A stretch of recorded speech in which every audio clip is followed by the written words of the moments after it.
Nós vamos tratar aqui, pensar, meditar sobre a família de Elcana e a devoção a Deus, apesar das circunstâncias. A família de Elcana e a lição da devoção a Deus, apesar das circunstâncias. Circunstância, derivado lá do latim, quer dizer aquilo que está em torno ou em derredor, ou tem ligação com o ponto central. É tudo aquilo que está acontecendo, que a gente chama de circunstância, de estado de coisas. É um conjunto de várias coisas que caracteriza aquilo que está acontecendo, um fato, um ato. Quando a gente lê a Bíblia Sagrada, a gente percebe que as famílias da Bíblia não eram muito diferentes da nossa, ou que a nossa não é muito diferente das famílias da Bíblia. Homens de Deus, homens como Davi, por exemplo, quando Paulo está pregando em uma das cidades, Paulo diz que Davi cumpriu o seu propósito diante de Deus. Mas quando a gente vai analisar, Davi cometeu alguns erros, algumas falhas. Abraão ficou conhecido como o pai da fé, mas ele não nasceu pai da fé, ele teve que aprender com Deus até chegar a ser o pai da fé. Muitos deslizes, muitos erros, muitas frustrações, muitos problemas, muitas complicações, mas nada disso tirou Deus do seu propósito para a família. O propósito de Deus na terra começou com a família e ainda permanece com a família. Deus tem negócio, propósito, projeto para a família. Então não se perturbe, mesmo que na sua família haja muitos problemas, confusões, intrigas, coisas que você não queria, logicamente, que acontecesse, mas centre firme a sua esperança, a sua confiança, os seus olhos em Deus, porque o projeto dele para a salvação da sua família permanece de pé. Nada frustra os planos de Deus. Glória a Deus. Elcana, ou a sua família, nos ensina que é preciso devotar-nos a Deus, é preciso sermos piedosos, é preciso servir e adorar a Deus, apesar das circunstâncias. O texto começa apresentando Elcana, e nós vamos dividir aqui em 3 partes os textos. Quem era Elcana, ou a apresentação dentro do texto bíblico, depois as 2 esposas de Elcana e o contraste entre elas, e depois a busca de Ana pela concretização da família. Quem era Elcana? O versículo 1 diz que esse homem Elcana, ele morava em uma cidade chamada Ramataim Zofim. Na realidade, o nome resumido da cidade é Ramá, era Ramá, que significa altura. Existia no território de Israel vários lugares com esse nome, porque o nome significa altura. Então, onde era uma altura, onde existia uma altura e faziam ali um vilarejo, uma cidade, colocavam o nome de Ramá. Então, Ramataim Zofim é para restringir e saber, o leitor saber que essa Ramá aqui, ela ficava dentro do território de Efraim. Elcana é descendente levita, é descendente de Levi. Logo, Elcana pode e foi escolhido por Deus para servir a Deus em todo o auxílio do culto. Elcana não podia ser sacerdote, nem os seus filhos diretamente serem sacerdotes. Isso aqui é interessante porque mais tarde, quando se tratar de Samuel, não hoje, mas você vai poder entender. De Levi haviam 3 troncos principais e mais um de Arão. Os outros dariam origem, ou os que viessem desses troncos de família, poderiam auxiliar todos os sacerdotes no culto, montar e desmontar o tabernáculo, cuidar dos seus utensílios e assim por diante, até auxiliar nos atos do sacrifício, mas não fazê-lo diretamente. Somente os levitas da família de Arão tinham sacerdócio. Mas Elcana era levita. Ele é filho de Corá. Isso a gente vê quando lemos 2 Crônicas capítulo 6, a partir do versículo 22. Elcana, ele era descendente levita e morava na tribo de Efraim. A tribo de Levi não tinha um território físico Deus não deu para eles terras. Eles habitavam entre todo o povo de Israel, entre todas as tribos, em diversas cidades, para facilitar o culto a Deus. E o auxílio, ou a mensagem, a palavra de Deus, a vontade de Deus, através dos levitas que estariam espalhados em todo o território. Então eles eram levitas, não tinham território específico, mas moravam eles aqui na cidade de Ramá, uma cidade que pertencia a eles. Ele era levita e estava vivendo ali em Efraim. A distância distante de Efraim, cerca de 20 ou 25 quilômetros, existia a cidade de Siló, onde estava centrado o culto a Deus. Ali era o sumo sacerdote, o sacerdócio se desenvolvia ali o culto. Havia outros lugares dentro do território de Israel, onde era feito cultos e sacrifícios, e o povo se reunia para adorar a Deus, mas o principal lugar era Siló. Por isso Elcana prefere ir para Siló, porque ali estava a arca e toda a diretriz, ou melhor, o comando, a direção do sacerdócio. A família de Elcana tinha um problema. E qual era o problema? O primeiro problema que aparece é citado no versículo 2. E este tinha 2 mulheres. O nome de uma era Ana e o nome da outra Penina. Elcana era bígamo. Ele tinha 2 mulheres. Observe que o texto bíblico diz mulheres, não diz uma mulher e outra concubina. As 2 eram mulheres de Elcana. A lei de Hammurabi, a gente já estudou aqui na Escola Bíblica Dominical, alguns trimestres atrás. É uma lei que surgiu com um monarca chamado Hammurabi, lá na Mesopotâmia, e ele fez uma espécie de código de leis. Até hoje esse código de leis influencia as leis dos países, e não foi diferente aqui na América do Sul, no continente americano. Não foi diferente, muita coisa tem raiz lá no código de Hammurabi. E essas leis foram difundidas por toda a terra da época. Mesmo entre os hebreus haviam costumes que não eram lícitos e que não era permitido por Deus, ordenado por Deus, mas que tinha reflexo na cultura daquelas leis, porque já havia sido se transformado em cultura. O mundo inteiro abraçava aquelas leis. E uma das leis dizia que um homem poderia ter 2 mulheres. Uma seria a mulher legítima, esposa, e a outra seria concubina, não esposa, não teriam os mesmos direitos. E ele poderia casar com a segunda, ou se unir com a segunda, que no caso seria concubina, principalmente pela questão de descendência, de gerar filhos. Se ele casasse com uma mulher e ela não conseguisse gerar, então ele poderia, mediante a lei, com permissão da lei, ter uma outra mulher para então gerar filhos. Foi mais ou menos a ideia que surgiu na cabeça de Sara, na mente de Abraão, quando eles resolveram dar um jeitinho e querer ajudar Deus mediante ou diante da sua promessa. Mas Deus repreendeu Abraão e disse: Abraão, eu vou dar um filho para ti, procedente da tua coxa. Eu sou aquele que faço a promessa e tenho o direito e tenho poder para cumpri-la. Não tente ajudar Deus, não tente querer dar um jeitinho achando que Deus vai fazer de uma forma. Espere pelo cumprimento da promessa. Abraão teve que esperar 25 anos, mas Deus cumpriu a sua promessa quando lhe disse: vou lhe dar um filho. Aguarde a promessa do Senhor. Não faça bobagem, não faça besteira, não coloque os pés diante das mãos. Às vezes, a semelhança de Elcana, tomamos uma atitude e Deus não fala nada, Deus não reprova ali de imediato, e a gente toma uma atitude relacionada à família, à esposa, aos filhos, e depois vem um problema. A esposa de Elcana era Ana, mas ele casou com uma segunda esposa, e a Bíblia chama de esposa, não chama concubina. O termo concubina é outro. O termo usado aqui para mulher é Eishá, no hebraico, que significa mulher, fêmea, esposa. Só significa isso. Era esposa dele. Mas a gente conhece a história, houve muitos problemas, principalmente para Ana, que era afligida, que era irritada. E Penina irritava Ana excessivamente. Versículo 4. Algo fora do natural, fora dos limites normais.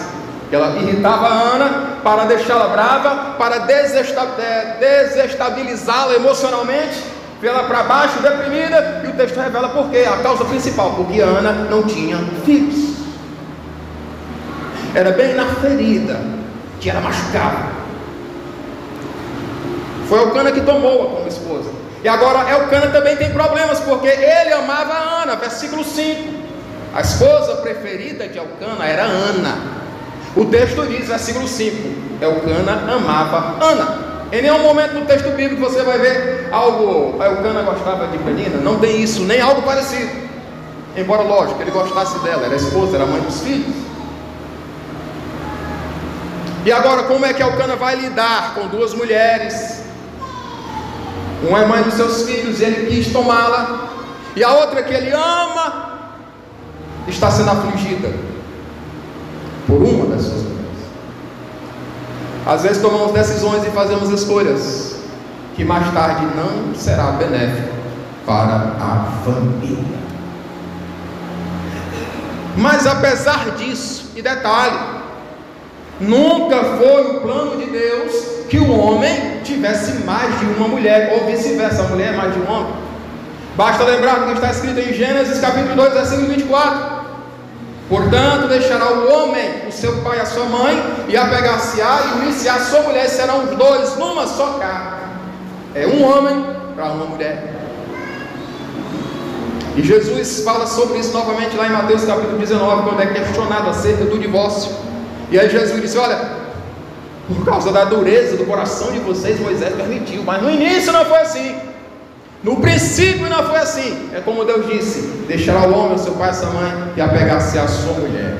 E o que Deus uniu, não separe o homem.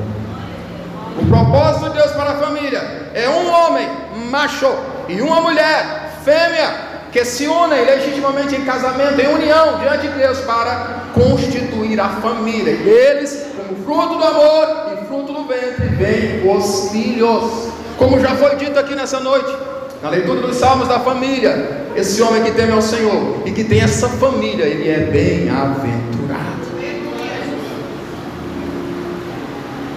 O problema, a bigamia. Quantos problemas não temos? O pastor Helder perguntou aqui quem tinha problemas. Todos nós levantamos as mãos. Essa família também tinha problemas. A bigamia era um grande problema nessa família.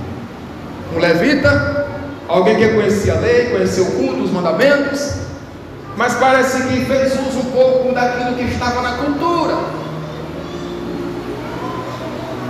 Tem muita coisa, tentação, que vem à sua mente, ao seu coração, e que seria apresentado pelo diabo como uma alternativa para que você faça e dê certo na sua família. Mas é coisa secular, é coisa da cultura. Não é a vontade de Deus. Permaneça fiel à sua esposa, permaneça fiel ao seu esposo, porque Deus tem negócio com quem é fiel e com quem tem e valoriza a família. Mas apesar dos problemas e de outros que a gente vai ver aqui, havia um destaque especial na família de Elcana. Versículo 3, nós lemos: subia, pois, este homem da sua cidade de ano em ano a adorar e a sacrificar ao Senhor em Siló. Ele subia para quê? Elcana e sua família subia para quê? Para quê, irmãos? Para adorar e sacrificar ao Senhor. Eu fiquei pensando, meu Deus, quantas vezes eu, Pereira, deixei de ir para a igreja porque estava chateado com alguma coisa.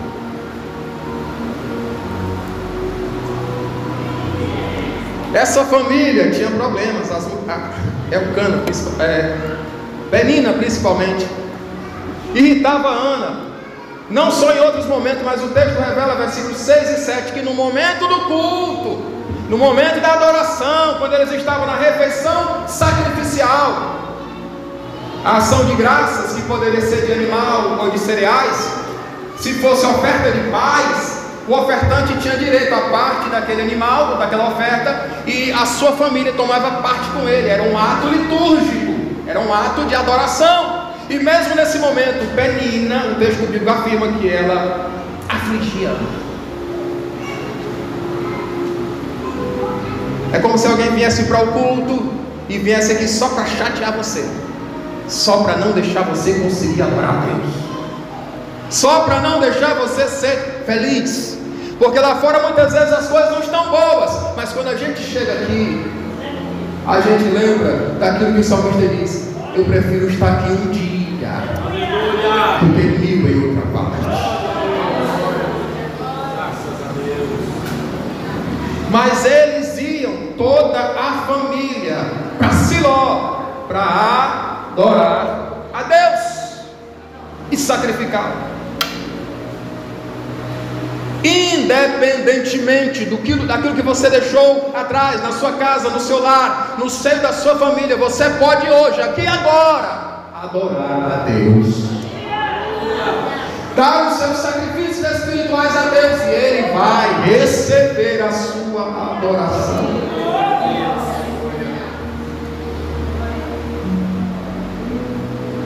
Shahá é o verbo hebraico para adorar, significa prostrar-se, inclinar-se. Sacrifício é outro. Javá, que significa exatamente matar um animal e oferecer a alguém. Então essas duas coisas Elcana fazia: adorava a Deus e lhe sacrificava. É possível uma família cheia de problemas, mesmo assim ainda conseguir adorar a Deus, porque não sou eu muitas vezes quem resolve os problemas, é Deus. Há problemas na minha família que eu não resolverei, mas se eu estiver aos pés do Senhor, a solução virá. Glória a Deus. Lembram de Jairo, irmãos? Irmãs? Líder da sinagoga deixou a sua filha quase morta, moribunda em casa, e foi à procura de Jesus. Enquanto a maioria dos líderes das sinagogas estavam falando mal de Jesus e tentando restringir Jesus, Jairo vai até a presença de Jesus, e quando ele chega lá, ele se prostra, coloca o rosto no chão e pede a Jesus que vá até a sua casa. É na presença de Deus que conseguimos a resolução dos problemas para a família.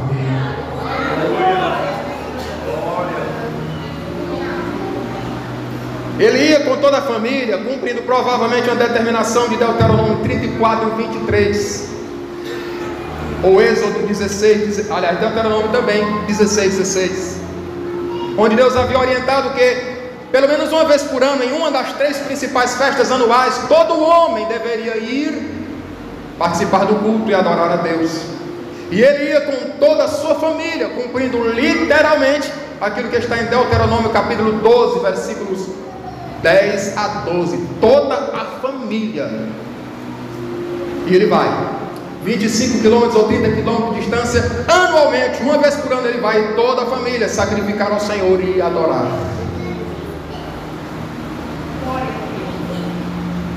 O salmista disse: alegrei-me quando me disseram, Salmo 122, versículo 1, vamos à casa do Senhor. O que há de tão importante na casa do Senhor para o salmista ficar alegre, contente? Na casa do Senhor há alegria. Salmo 16, versículo 11, o salmista diz: na tua presença há abundância, plural, de alegrias, e a tua mão direita há delícias perpetuamente. Você está aqui nessa noite, você pode desfrutar de alegrias que Deus tem para a sua vida e para a sua família, porque estamos na presença dEle. O que há de tão importante na casa do Senhor? A presença dEle. Salmo 11, versículo 4, a primeira parte: o Senhor está no seu templo. Ele está presente aqui nessa noite. O que há de importante na casa do Senhor? A gente vem para contemplar a formosura dEle e ao mesmo tempo aprender, contemplar a sua formosura, a sua beleza, a sua glória, a sua grandeza, e também aprender. Salmo 27, versículo 4, o salmista diz: uma coisa pedi ao Senhor e buscarei, que eu possa morar ou viver na casa do Senhor todos os dias da minha vida, para contemplar a formosura do Senhor e aprender no seu templo. Você pode nessa noite contemplar a formosura do Senhor. Eu estou sentindo a presença de Deus aqui. Contemple a formosura do Senhor, contemple a sua beleza, contemple a sua beleza.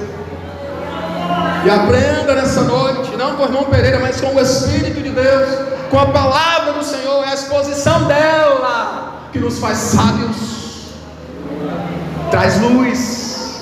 Aleluia. Quantas pessoas não estão em trevas?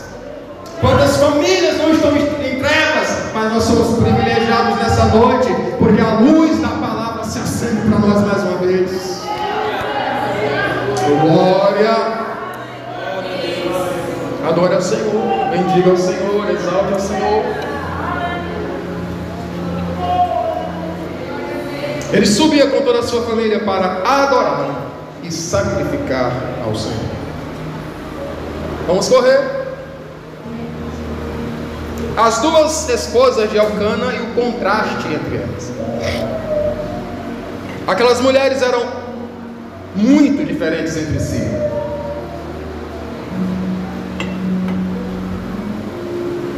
Desde o físico exterior até o interior, alma, espírito, mente, eram todas diferentes. Ana, que significa graça, já falei aqui, não tinha filhos e era a esposa preferida de Elcana. Versículo 2. Penina tinha filhos. Versículo 2. É interessante, irmãos, que no versículo 4 e versículo 5 a Bíblia diz que ela tinha filhos, plural masculino, e filhas, plural feminino. Ela tinha mais de 2 filhas. Ela tinha mais de 2 filhos. Alguém sugere 10, lá pela pergunta que Elcana faz a Ana: não te sou eu melhor do que 10 filhos? Poderia ser, mas é só conjectura. O certo é que ela tinha filhos e filhas. E enquanto Penina tinha filho após filho, um ano após outro, Ana sofria, afligida por Penina.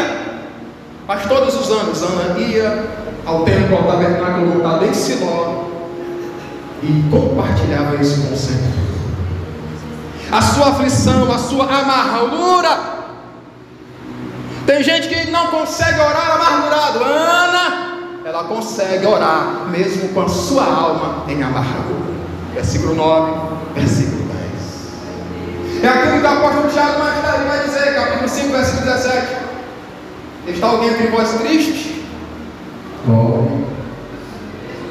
Então a melhor coisa a se fazer quando contristado, quando desanimado, quando desalentado, é orar ao Senhor. Porque 1 Pedro 3,12 diz que os olhos do Senhor estão atentos à oração dos seus servos, dos justos. Deus ouve as orações. Ana era amada por Elcana, versículo 5. Porém dava a Ana parte excelente, porquanto ele amava Ana. Os irmãos sabem que a gente tem o costume de vez em quando trazer uma palavrinha e destacar, né, a sua etimologia, estudar um pouquinho sobre ela, para que haja um maior entendimento. Enquanto aqui, ou melhor, porquanto, é uma conjunção dentro da gramática portuguesa, e ela faz união entre a frase anterior e a frase posterior. Na realidade está amarrando as duas coisas e explicando para nós por que Elcana dava a Ana uma porção excelente. Porque ele amava Ana. Na realidade o costume dizia e deveria ser que Penina recebesse a porção maior, porque ela tinha mais bocas para alimentar. Mas Elcana dava a parte excelente ou dupla para Ana. E o texto diz por quê? Por quê? Porque ele amava Ana. A palavra aqui para amor é a reiv no hebraico, a reiv. Isso significa carinho e devoção e afeto intenso por alguém que é alvo do seu amor. E é somente usado para descrever o amor de um homem por uma mulher e o amor de uma mulher por um homem. Então não é à toa esse destaque que a Bíblia está fazendo. Elcana amava Ana. Nesse detalhe aqui ele é exemplo, ele amava Ana. O ensino do Novo Testamento é claro, os esposos devem amar as suas esposas. Ela não tinha filhos, mas ele amava. Ela era afligida pela outra, mas ele amava. A esterilidade, os irmãos sabem, os estudantes da escola dominical sabem isso de cor salteado. A questão da esterilidade na época do Israel antigo era muito crítica, era vista pelos próprios judeus como sendo a maldição de Deus. Então imagine a posição ou a condição desta mulher Ana em meio à sociedade. Todo mundo falando, dizendo: olha, não tem filho, foi privada por Deus de filho, deve ser amaldiçoado, deve ser um castigo de Deus. Mas Elcana amava Ana. Nada é desculpa para o esposo dizer que não ama a esposa, principalmente se ele se diz homem de Deus, crente em Jesus. Deve amar. Uma das coisas que fez diferença, um detalhezinho de nada, a irmã Carla teve um namorico com um rapaz e ela perguntou para ele assim: quando eu tiver banguela, você ainda vai me amar? Ele disse não. E quando nós estávamos namorando, ela fez a mesma pergunta para mim. E isso também foi decisivo. Eu disse: vou, da mesma forma. E ela pensou na mente: é esse aí. As duas irmãs participavam do culto, do ato litúrgico, comiam do sacrifício. Eu não sei como Penina conseguia fazer isso. Eu não sei se ela fazia em sinceridade, porque a lei previa em Levítico capítulo 7, versículos 11 até o final do capítulo, versículo 38, que aquele que participasse do sacrifício, ele deveria estar puro. Eu não sei como Ana, que irritava, aliás, Penina, que irritava Ana até no momento do culto, da adoração, conseguia fazer isso. Talvez fosse aquele tipo de ato litúrgico de suposta adoração e que não passa do teto. Mas Ana também participava. Ela era afligida, irritada e não queria comer e chorava. Versículo 6, versículo 7. E Elcana, no versículo 8, ele chega a convencer Ana a participar. E aí o versículo 9, depois que Ana come e bebe ali em Siló, aí ela levanta, deixa a mesa, e aí ela vai conversar em secreto com aquele que conhece todas as coisas e que tem o poder de resolver, com Deus. Eram diferentes, elas rivalizavam o amor, rivalizavam o próprio marido. Elcana, ou melhor, Penina, nesse particular, não tinha nada a ver com aquilo que o nome diz, joia. Pelo menos não era uma joia rara. Mas a família ia adorar a Deus. Para finalizar, a busca de Ana pela concretização da família. Veja que o texto, a narrativa, parte do geral da família de Elcana e vai se canalizar e restringir-se na pessoa de Ana. Ana, embora afligida, perseguida, Penina era rival. A palavra rival também significa adversário ou inimigo. Era exatamente assim que Penina via Ana como sua inimiga. Olha, irmãos, Penina estava na vantagem. Ela tinha filhos que tinha com Elcana. Ana não tinha filhos. Penina estava, em termos de filhos, na vantagem. Mas mesmo assim tinha Ana como rival, inimiga, adversário. E Ana, mesmo debaixo desse sofrimento que durou por vários anos. A gente lê o texto bíblico que quando eu li pela primeira vez eu achei que foi assim, num passe de mágica, a primeira oração, a primeira joelhada e tudo se resolveu. Não, foram vários anos, deu tempo a Penina ter filhos e filhas, e Ana sofrendo, mas mostrou perseverança, mostrou confiança em Deus. Talvez Penina lembrasse de Raquel, que era estéril, mulher de Jacó, e que Deus ouviu a sua oração e abriu a sua madre, e ela gerou. Gênesis 30, versículo 22. Lembrou-se Deus de Raquel, e Deus a ouviu e abriu a sua madre. Em nenhum momento fora desse versículo a gente sabe ou percebe que Raquel ora, mas aqui a Bíblia revela, versículo 22 de Gênesis 30. E lembrou-se o Senhor de Raquel, e abriu a sua madre, e ouviu, abriu a sua madre, e ela gerou. Eles conheciam a história do povo, já haviam passado mulheres estéreis: Sara, Rebeca, Raquel, a mãe de Sansão, a esposa de Manoá. E Deus abriu a madre destas mulheres, e elas geraram filhos. Ana estava confiante, Ana estava perseverante, debaixo da tribulação, mas a tribulação não afastou Ana de Deus, pelo contrário, levou ela para mais perto de Deus. Glória a Deus. Não é assim, irmãos? Quando Deus fecha, no caso aqui foi a madre de Ana, quando Deus fecha alguma coisa, aí o crente sabe o caminho para onde ir. Como prospera o Senhor. Eu tenho a impressão que Deus fechou a madre de Ana, como está afirmado no versículo 5 e 6. Deus fechou. Não foi um problema simplesmente físico ou biológico, ou um acidente que causou aquela esterilidade, mas o texto diz que foi Deus, o Senhor fechou a madre dela. Se Deus não fecha a madre de Ana, ela não ora e não pede Samuel. Se Samuel nasce, um propósito de Deus fica no meio do caminho.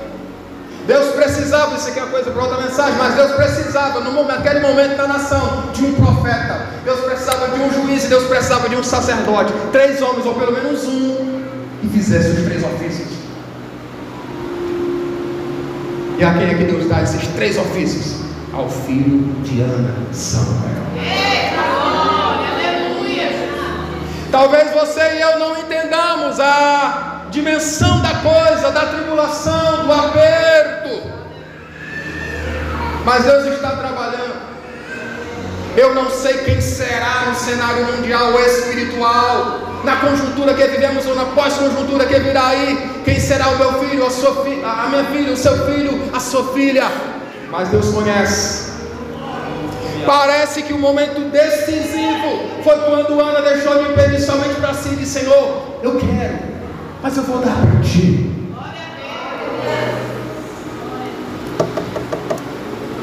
Às vezes Deus não dá algo que pedimos, embora Ele tenha poder de dar, de fazer e de realizar, porque somos egoístas. Pastor ela mencionou isso aqui na escola bíblica dominical. Tiago disse: pedis e não recebeis, porque pedis mal, para esbanchardes em vossos prazeres. Mas Ana disse: Senhor, eu quero um filho, me dá a bênção de poder gerar, e esse filho vai ser teu. E Ana disse: Senhor, eu quero um filho, mas esse filho eu vou te dar. Irmãos, como é esse negócio? Ana quer tanto um filho, são vários anos orando, uma tribulação quase interminável, e agora ela vai dar para Deus um filho.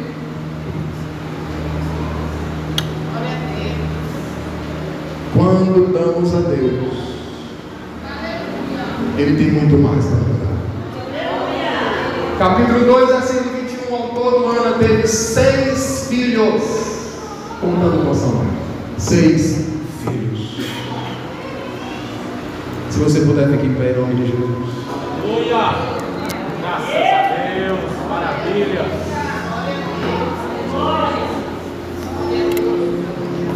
Ana ora, E ao pedir o seu filho, ela visa também a concretização da sua família. Deus, sou eu, Elcana, meu esposo, e falta mais alguém. Depois de quase 10 anos casado com a irmã Carla Lopes,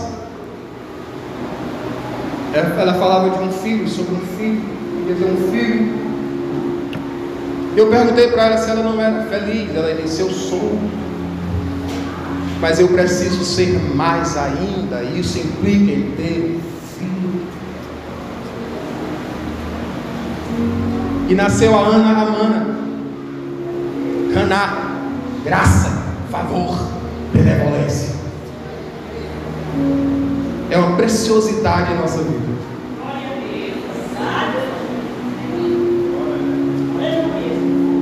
Você pode adorar a Deus, independente daquilo que aconteça na sua família. Ana, quando vai levar Samuel, ela diz lá no versículo 21, 27: por este menino orava eu, e o Senhor me ouviu. Tem muita mãe aqui orando pelo filho. Deus está ouvindo as suas orações. Tem muita mãe, muito pai orando pela filha. Deus está ouvindo a sua oração. Tem filhos orando pelos pais, tem pais orando pelos filhos. Deus está ouvindo a sua oração. Existe um Deus dos céus que controla todas as coisas, e Ele quer alguém na sua família.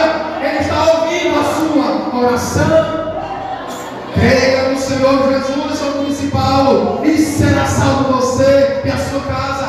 Creia no Senhor e você poderá sim dizer como Josué: em breve eu e a minha casa serviremos ao Senhor. Não pare, não desista, não vacile. Continue aos pés do Senhor, porque Deus tem resposta para a sua oração. Quando Ana termina de orar, começa amargurada, mas levanta alegre. Versículo 19 diz que depois que ela orou, ela se levantou, conseguiu comer, e o seu semblante já não era triste.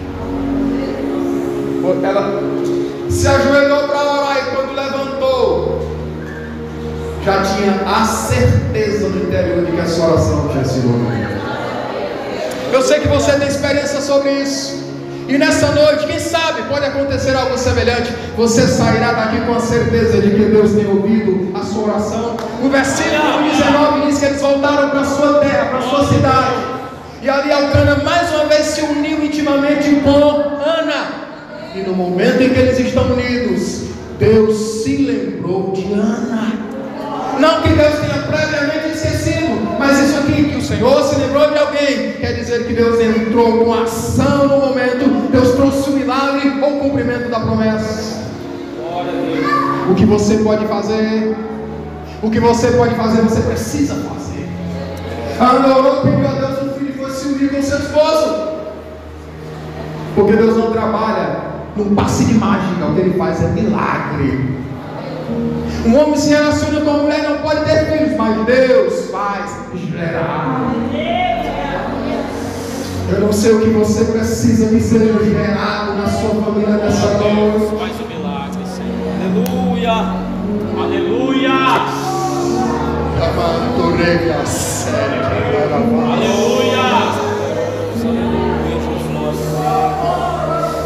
Irmãos, Deus está gerando alguma coisa em famílias nessa noite.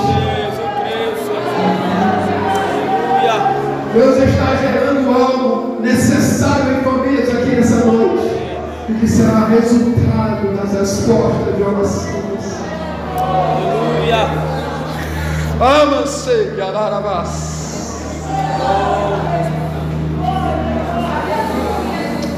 Persevere.